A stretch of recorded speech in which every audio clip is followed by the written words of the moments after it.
नमस्कार दोस्तों, स्वागत है आप सभी का एक बार फिर से हमारे चैनल सनातन ज्ञान पर। श्री शिवाय नमस्तुभ्यं। दोस्तों, आप सभी जानते हैं कि कल नवरात्रि का आखिरी दिन यानी 9वीं की तिथि है और ये अपने आप में विशेष इसलिए है क्योंकि ये सोमवार के दिन पड़ रही है। पूज्य गुरुजी ने कहा कि इस सोमवार के दिन ये तिथि पड़ने के कारण आपको सिर्फ 9 लौंग से शिवलिंग के ऊपर एक ऐसा विशेष उपाय करना है जो आपको शिव और शक्ति दोनों का आशीर्वाद प्राप्त करवाएगा। महादेव की कृपा से तथा माता रानी की कृपा से आपके जीवन की आर्थिक समस्याएं समाप्त होंगी। घर में अगर बहुत ज्यादा संकट आ चुके हैं, समस्याएं आ चुकी है, अब बहुत ज्यादा परेशान रहते हैं, अपने बच्चों को लेकर चिंतित रहते हैं, या फिर आपके घर में लड़ाई झगड़ा होता है, किसी को कोई रोग हो गया है, कोई बीमारी हो गई है, रुपए पैसे आपके पास हैं नहीं, तो पूज्य गुरुजी के अनुसार सिर्फ ये एक उपाय आपके इन सारी समस्याओं के लिए बहुत ही अचूक होने वाला है। तो चलिए जानते हैं इस विशेष उपाय के बारे में, लेकिन उससे पहले एक प्रार्थना। अगर आप चैनल पर नए हैं तो कृपया चैनल को सब्सक्राइब अवश्य कर लीजिए। देखिए, सोमवार के दिन इस नवरात्रि की 9वीं तिथि पड़ने के कारण ये अपने आप में बहुत विशेष हो जाती है। पूज्य गुरुजी के अनुसार ये सोमवार का दिन आपके जीवन की सारी समस्याओं को समाप्त करने के लिए बहुत ही विशेष होने वाला है। इस वीडियो में हम लोग पूज्य गुरुजी द्वारा बताए गए 2-3 बहुत ही खास उपायों के बारे में जानेंगे जो आपको इस नवमी तिथि में जरूर करना चाहिए।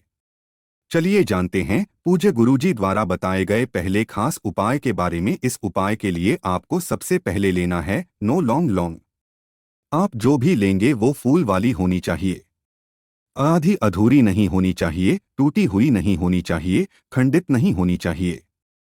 फिर इसी के साथ आपको ले लेना है एक दीपक। दीपक आप मिट्टी का ही इस्तेमाल करेंगे और इस दीपक में आप 2-4 टुकड़े कपूर के डाल देंगे। आप देखिए, सबसे पहले आप लोग एक बात समझ लीजिए, पूज्य गुरुजी कई बार अपनी कथा में बता चुके हैं कि नवरात्रि की जो तिथियां होती हैं उनमें रात्रि का विशेष महत्व होता है। इसलिए अगर आप ये उपाय रात्रि के समय में करते हैं, यानी आप ये उपाय 7 बजे, 8 बजे, 9 बजे इस टाइम करते हैं, तो आपके लिए सर्वोत्तम होगा। लेकिन पहले तो आप एक काम करेंगे, ये सारी सामग्री लेकर आप अपने घर के मंदिर के सामने पहुंच जाएंगे। आपके घर के मंदिर में माता रानी की जो भी फोटो है, जो भी प्रतिमा है, चाहे माता दुर्गा की हो या माता पार्वती की हो या माता लक्ष्मी की हो या माता कुष्मांडा की हो या फिर माता रानी के किसी भी स्वरूप की हो और या फिर आपके कुलदेवी की हो, जिसकी भी फोटो या प्रतिमा हो, उनके सामने आपको ये दीपक रख देना है और ये 9 लौंग रख देनी है।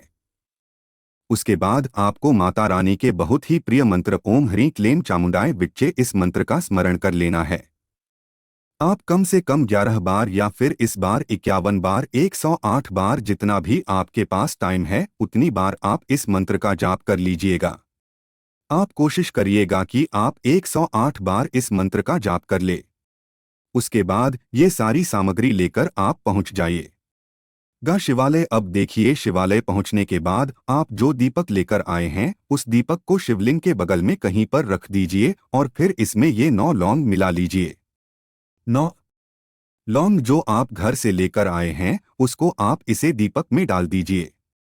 आप ये दीपक आपको प्रज्वलित कर देना है।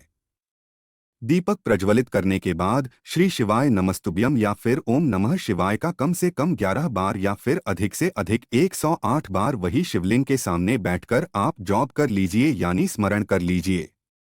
जब तक दीपक प्रज्वलित हो रहा है तब तक वही शिवलिंग के सामने बैठे रहिए और जब दीपक प्रज्वलित हो जाए तो उसके बाद जो दीपक की राख बनी हुई है उस राख को निकालकर शिवलिंग के ऊपर समर्पित कर दीजिए।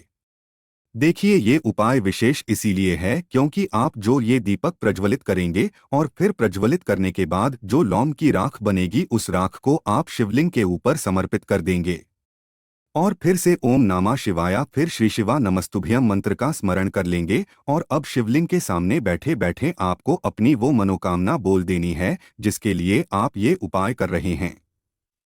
पूज्य गुरुजी ने कहा कि अगर आप अपनी आर्थिक समस्याओं को दूर करने के लिए ये उपाय कर रहे हैं तो उनके लिए प्रार्थना कर लीजिए। धन धान्य के लिए ये उपाय कर रहे हैं तो उनके लिए प्रार्थना कर लीजिए।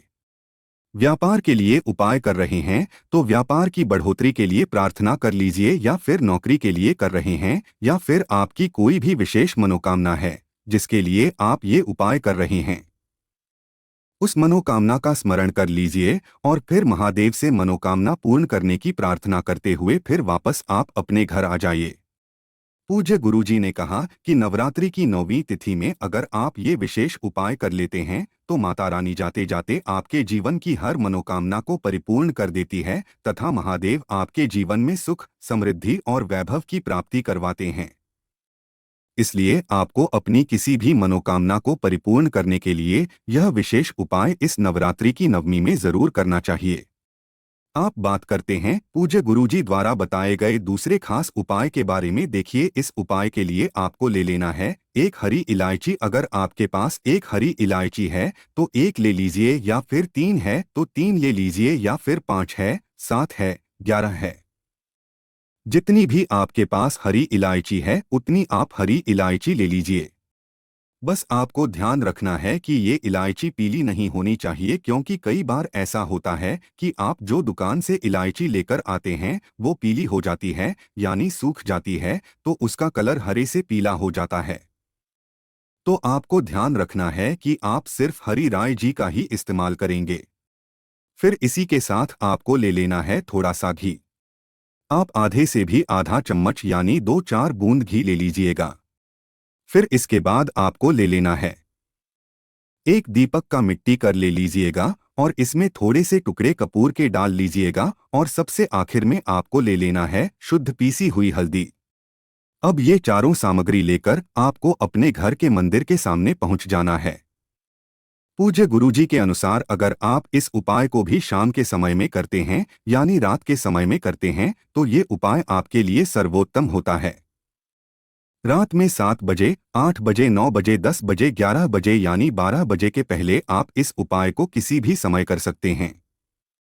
देखिए, अब आप अपने घर के मंदिर में माता रानी की जो फोटो है, जो प्रतिमा है, चाहे माता रानी के किसी भी स्वरूप की हो, उनके सामने पहुंच जाएंगे और सबसे पहले आप जो हल्दी लेकर गए हैं उस हल्दी में थोड़ा सा जल मिला लीजिए और इसको एक लैब की तरह तैयार कर लीजिए, और इसी से आपको अपने मंदिर में श्री राम बना देना है। आपके माता रानी की जो फोटो रखी हुई है उसी के पीछे कहीं पर आपको श्री बना देना है, और श्रीमत बनाने के बाद आप जो दीपक लेकर आए हैं उस दीपक में आपने कपूर पहले से ही मिला लिया है। आप जो हरी इलायची आपके पास है उस हरी इलायची को आप घी में डुबो दीजिए, यानी इस हरी इलायची में चारों तरफ अच्छे से आप घी लगा दीजिए। अब ये घी लगी हुई हरी इलायची आपको इस दीपक में डाल लेनी है। अगर आपके पास एक हरी इलायची है, या 3 हरी इलायची है, या 5 हरी इलायची हैं, या 11 है, या फिर जितनी भी हरी इलायची है, उन हरी इलायची को वापस दीपक में डाल दीजिए। सब में आप घी लगाएंगे। जितनी भी हरी इलायची आपके पास है उन सब में आप घी लगा के इसी दीपक में डाल देंगे और इस दीपक को प्रज्वलित कर लेंगे। अब इस दीपक से आपको इस श्रीम की आरती उतारनी है। देखिए, श्री जो है ये बीज मंत्र होता है माता लक्ष्मी का, और इस उपाय के करने से हमारे जीवन में धन धान्य की वृद्धि होती है, हमारी सारी आर्थिक समस्याएं दूर होती है। जो भी रुपए पैसों की दिक्कत हमारे जीवन में चल रही है वो सब समाप्त होती है। माता रानी हमारे जीवन में धन धान्य के भंडार भर देती है। इसलिए आपको ये विशेष उपाय जरूर करना चाहिए। देखिए, दीपक प्रज्वलित करने के बाद आपको श्री राम की आरती उतारनी है। माता रानी की आरती आरती है तो माता रानी की आरती गाकर उनकी आरती उतार लीजिए, और अगर नहीं आती है तो फिर आपको ओम महालक्ष्मी नमः इस मंत्र का जाप करते जाइए। कम से कम 11 बार या 21 बार इस मंत्र का जाप करते जाइए और इस दीपक से आरती कर लीजिए।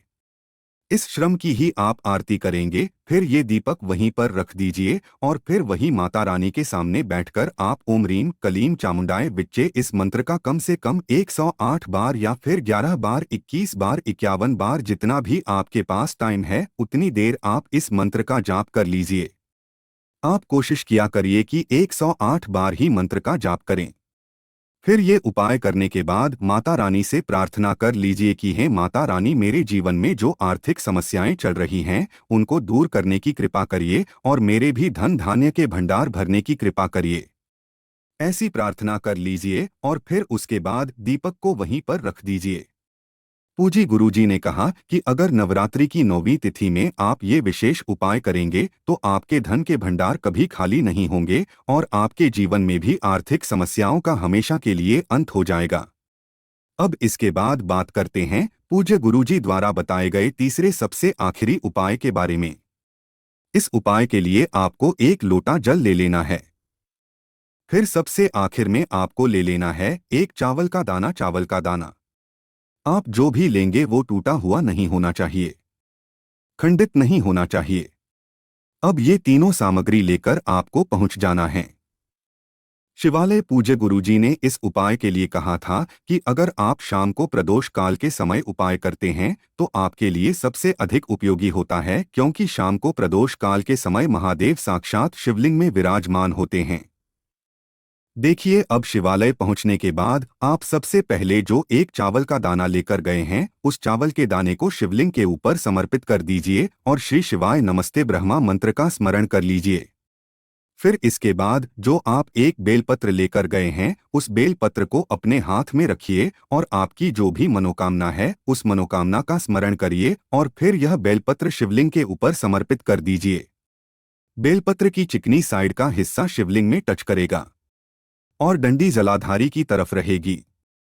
फिर सबसे आखिर में आपके पास जो 1 लोटा जल है उस जल को इसी बेलपत्र के ऊपर यानी शिवलिंग के ऊपर धीरे धीरे समर्पित करते जाइए और लगातार शिव महापुराण के मूल मंत्र श्री शिवाय नमस्ते ब्रह्म या फिर ओम नमः शिवाय मंत्र का स्मरण कर लीजिए। फिर वही शिवलिंग के सामने बैठकर मंत्र का जाप करने के बाद वापस अपने घर आ जाइए। पूंजी गुरुजी ने कहा कि सिर्फ 1 चावल का दाना और 1 बेलपत्र अगर आप इस सोमवार में शिवलिंग के ऊपर समर्पित कर देते हैं तो इससे महादेव आपके जीवन में चल रही हर एक समस्या को समाप्त कर देते हैं और आपके जीवन में भी सुख समृद्धि की प्राप्ति करवाते हैं। तो दोस्तों, ये दे पूज्य गुरुजी द्वारा बताए गए कुछ बहुत ही खास उपाय। अगर आपको जानकारी अच्छी लगी हो तो वीडियो लाइक करिएगा। मिलते हैं फिर एक नए वीडियो के साथ। श्री शिवाय नमस्तुभ्यं।